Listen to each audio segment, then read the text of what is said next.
Саламатсыздарбы, Нурес каналында жаңылыктар топтому акыркы сааттардагы жаңылыктар менен таанышпаңыздар. Бүгүнкү жаңылыктардан кыскача. Президент жыйында калемин столго ыргытып жиберип, министрлерден отчет сурады. Кыргызстандын чек ара кызматы Тажикстан тарапка дагы кайрылуу жасады. Олигарх коррупционерлердин баарын ачыкташабы? Алдыда ушул жана башка жаңылыктар менен кененирээк таанышпаңыздар. Видеону аяғына чейин көрүп, каналга катталып, лайк басканды унутпаңыздар.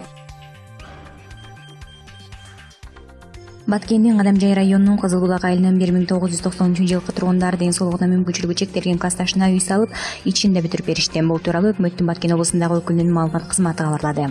Жаңы конуштуу болгон Жусуповдун үй бүлөсү чоң, 7 киши жашайт. Өзүнүн жана энесинин ден соолугуна мүмкүнчүлүгү чектелген Азиз Жусуповдун классташтары үй салуу демилгесин көтөрүп, ашар жолу менен бүтүрүп беришти. Жаштар курулуш материалдары үчүн жалпы 350 миң сом каражат сарпташты.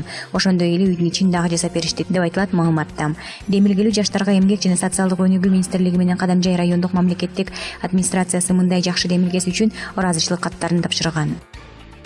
Назар Ньюс маалымат агенттиги экс-депутат Ташболот Балтабаев чоң казатта тандалма күрөш болуп калбашы керек деген пикирин айтты. Жумалиевдин Куран кармаганы тууралуу оюн билдирди. Ташболот мырза, чоң казаттын алган багыты туурабы?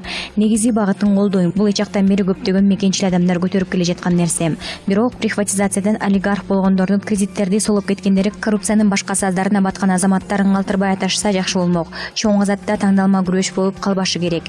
Кубанычбек Жумалиев чоң казатчылардын айтканы туура эмес деп Куранды кармады. Бирок 2 күн өтөн кылмыш иши козголду. Эми адилеттүү чечим чыгат деп үмүт артсак болобу? Мындай учурда Куранды коррупция менен аралаштырбай эле мыйзамдын негизинде адилет чечим кабыл алуу керек. Бирок тийиштүү иликтөөчү органдар адилеттүү чечим чыгарабы деген маселе бар. Булак nazarnews.kg. Улуттук энергетикалык холдинг ишканасында 560 кызматкер жумушунан кыскарды. Мындай маалыматты мекеменин басма сөз кызматынан тастыкташты. Ага ылайык чыгымдарды оптималдаштыруу программасынын алкагында ушундай чечим кабыл алынганын холдингдин башчысы Айтмамат Назаров брифинг учурунда билдирген. Биз чыгымдарды гана эмес, ички түзүм менен башкаруу системин да оптималдаштырдык. Жыйынтыгында компания 2 миллиард сом чыгымды кыскартканга жетишти. Азырдагы энергетикалык системде кыскартуулар жүрүп жатат, деген Айтмамат Назаров. Тажикстандын улуттук коопсуздук комитетинин чек ара күчтөрүнүн Кыргызстан тарап Тажикстандын жаранына аял кишиге ок чыгарып чыгымчылдык кылды деген кабар чындыкка жатпайт. Бул тууралуу маалымат Кыргызстандын чек ара кызматына билдиришти.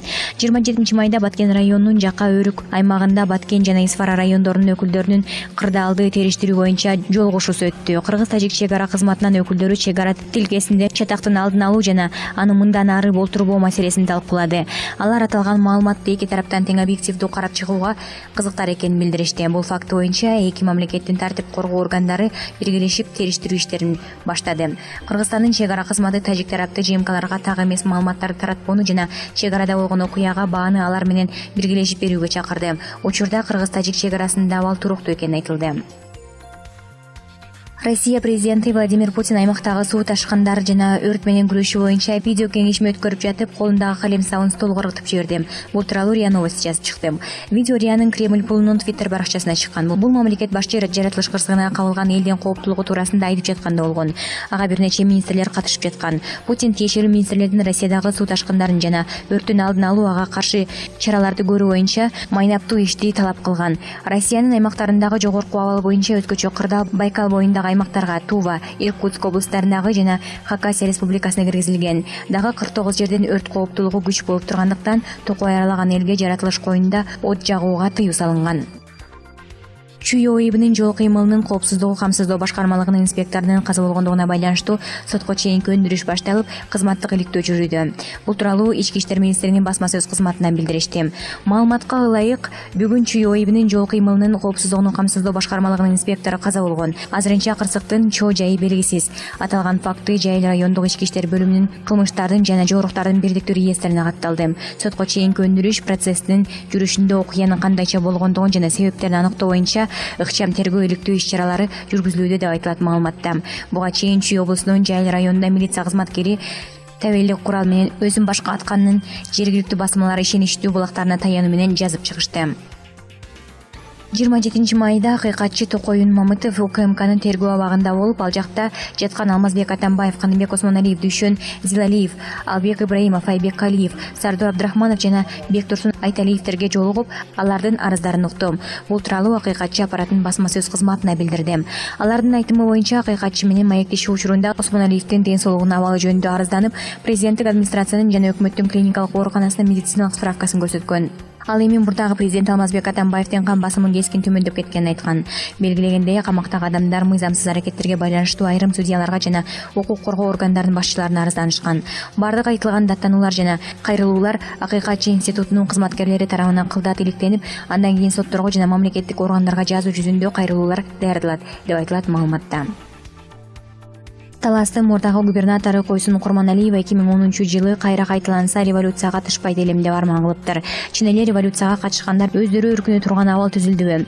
Революции задумывают гении, осуществляют фанатики, а плодами пользуются проходимцы деген абдан таама айтылган сөз бар. 2010-жылкы революциянын идеялары анда шейит кеткен баатырлардын курмандыгы, жаракат алган жигиттердин эрдигин, башын байлап кандуу режимге каршы чыккан канча мекендештерибиздин эмгеги ичи арам бир адамдын, анын митеде болгон жардамчы, жан сакчы, шопурларынын турган командасынын иштери менен дискредитация болгонун тана албайбыз. Ошондуктан 2015-2016 жылдары мен туура эмес адамды бийликке алып келиптирбиз. Кыргыз элим кечирип коюңуздар деп элден сурангам. Ошон үчүн Ашанын жан жөкөрлөрү анын буйругу менен суу кечпеген калптарды 3 жыл бою жалпы массалык кабарлар булактарына чыгарып уруу, коррупционер деп олорунашыбады. Өзүбүздүн ар намысыбызды сотто коргогонго аргасыз болуп 1,5 жыл соттошуп жүрүп жогорку сотко чейин жетип жеңип чыктык. Каршылашуу катуу эле болду, бирок биз жеңип чыккан соттордун чечими бүгүнкү күнгө чейин аткарылбайт. Ошондуктан президент Сооронбай Жээнбековдун коррупция менен күрөшүн, саясатын саботаж, дискредитация кылып жаткан чиновниктерди соттордо иллюстрация кылмайынча өнүгүү жолуна түшүшүбүз күмөн деп эсептейм. Ошондуктан Койсун чынында ошондой арман кылса, аны түшүнүү менен кабыл алса болот. Бирок убакыт, тарых бардыгын ордуна коет. Жасалган эрдиктер, курмандыктар, иштер бекер болгон жок деген терең ишеничтемин. Булак nazarnews.kg. КСДПнын мүчөлөрү Рыскелди Димонбеков, Ирина Карамышкина, Адил Тордукулов, Мирбек Атикеев, Мээрбек Мискенбаев партиядан чыкканын жарыялап, партиянын жетекчиси Асель Кудранова жетекчиликти партиянын мүчөсү Анвар Артыкка өткөрүп бергени маалым болгон. Маалыматтар боюнча мындай чечим партиянын жетекчилигинин бир бөлүгү Кой таштагы окуялар боюнча соттук териштирүүгө катышкандыгына байланыштуу кабыл алынган. КСДПнын төрагасынын орун басарлары милдетин аткарган Рыскелди Димонбеков жана Кундуз Жолдубаева дагы токтоткон. Бирок КСДПнын мүчөсү бойдон калышты. Төраганын дагы бир орун басары Ирина Карамышкина партиянын саясий кеңешинен дагы жана партиядан дагы чыкты. Ал эми Назгүл Мамытова дагы саясий кеңештеги мүчөлүгүн токтоткону менен партиянын мүчөсү бойдон калат. Ошондой эле партиянын дагы бир мүчөсү Адил Тордукулов аталган партияда күздөн тарта эле ырык эткени айтып, бул партияда чыгууга мажбур болгонун айтат. Ал мындай карама каршылык менен партиянын алдыга сүрөп кетүү кыйын болоорун билдирген. КСДПнын мүчөсү Темирлан Султанбеков Адил Тордукулов маалымат каражаттарына калп маалыматтарды айтып жатканын социалдык тармактагы баракчасына жазып чыкты. Саясий өлүк социал-демократтар эмес, Тордукулов саясий өлүк деп жазган Султанбеков. Булак nazarnews.kg. Коронавирустун шарапаты менен шайлоолорго үгүт иштери башталган. Курсагы ток партиялардын коронавирус менен иштери эмне? Алар парламенттен кайра орун алышып, май чучукторго жетсе болду да. Ошондуктан ал үчүн азыркы эпидемияга шултолуп элди сатып ала башташты. Эл болсо кыйналып турат. Аларга ким жардам берсе баары бир да. Бирок биз жардам бердик, бизге добуш берсеңер деген көмүскө өкүмзордук күч ала баштады. Кыргызстанга мыйзамдуу катталган 250 партиянын бардыгы эле аттанышпаса керек. Бирок алардын ичинде өз аймактары үчүн күрөшкөн партиялар сөз жок болот. Ошону менен жалпы мамлекеттик масштабта өтөбү өтпөйбү дайыма шайлоолорго катыша турган партиялар дагы бар. Андан тышкары азыркы парламентте орун алышкан партиялар сөз жок ээлейт. Бул партиялардын ичинде СДПКнын баркы кетип, ал парламентке алып келген фракциясынын депутаттары туш тарапка жүргүлөп качып жаткан учур. Ушундай шартта да бул партия 3кө бөлүнүп кетти. СДПК номер 1 дагы ар кимге сатыла баштаганы белгилүү болду. СДПК номер 2 Атамбаевсиз шайлоо өткөзөбүз деп ээлипкен бойдон ың-жыңы жок куурап баратат. Эми СДПК номер 3 Атамбаевдин балдары Сейит Кадыр Атамбаевдер уюштурган социал-демократтык партия түзүлдү. Бирок канча таасир көрсөтөт, аны шайлоочулар чечер. Дагы бир учурунда күчтүү таасирге жеткен Республикада Жыр фракциясы бар. Бул фракция күчтүү таасирин жоготпойт, лекин Атамбаевдин убагында алдыңкы орундарга жетиш кыйын. Анткени бул фракция 2015-жылы парламенттик шайлоого аттанганда Республика партиясы менен Ата журт партиясы бирге аттанышкан. Эки партия жетекчилери тең төрага катары киришип, Өмүрбек Бабанов алдыңкы тизмеде, ал эми Камчыбек Ташиев 40тан кийинки тизмелер менен кирген. Ал шайлоодо ал эмес бийликтин партиясы СДПК 38 гана орун алган. Демек Камчыбек Ташиев бул кошулган партия алды да келсе, балким өкмөт башчыны мээлегендер. Республика Ата журт фракциясы 28-орун менен 2-орунда келди. Камчыбек Ташиев сыртта калып, анын ээсин президенттик шайлоодо чыгарды. 2016-жылдагы жергиликтүү шайлоолорго ата журт өз алдынча чыккан. Боло турган шайлоолорго Республика партиясы менен ата журт партиясы кайрадан биргелешип аттанабы азырынча катуу унчуга элек. СДПКнын кадыр баркы төмөндөгөндөн соң башка партиялардын СДПК ээлеп келген ордуна ашыгышы табигый көрүнүш. Бул орунга азыркы парламенттеги бир болуу Нүгү Прогресс, Кыргызстан, ата мекен партиялары көз атышары бышык. Андан тышкары азырынча парламентте жок мекеним Кыргызстан, биримдик, бүтүн Кыргызстан, замандаш, ак шумкар партиялар дагы тагдырларын сынышы мүмкүн. Ушул сыноодо деле партиялардын таасирдүүлүгү билинип калат. Жогорку кеңештин 6 чакырылышындагы мөөнөтү 2020 жылы күзүнүн аягына чыгат. 2020 жылдын октябрь айында жогорку кеңештин 7 чыгарылышынын депутаттарынын шайлоо пландалууда.